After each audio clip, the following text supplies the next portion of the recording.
present the Liberty ships and Victory ships of World War II. Our presentation is presented by me, Jacob Conley, Josh Elmore, Kelvin Dilhoff, and Eric Ruther.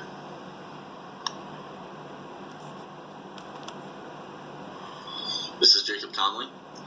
The Liberty ships were emergency build ships during World War II. They served as cargo boats to help aid the British in their fight against Germany in World War II. These boats were built fast and very cheap. Some boats would only take a little over 2 months to build. Overall, they built around 3,000 ships, and the boats had many design flaws which led to horrible disasters. This is Josh Elmore, and I'll be talking about the material design flaw within the Liberty ships. The material design flaw of the Liberty ships stemmed away from the grade of steel they used to build it.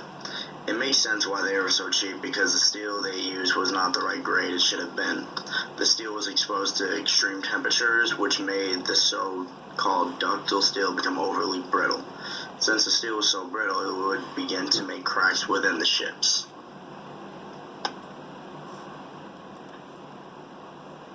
Other design flaws within the ship were structural design flaws. The structural design of the Liberty ships had many flaws. The biggest one stemmed from its material design of being so brittle. When these boats were constructed, they did not use rivets to secure the beams, but instead they just welded it since it was cheaper and more efficient. This is not the best idea, especially when they figured out the steel was not as ductile as they thought.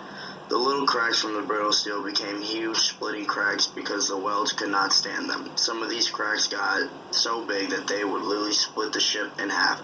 Only 2 of the 3,000 ships survived today. This is Jacob Conley. The Victory ships served the same purpose as the Liberty ships, but overall they were better.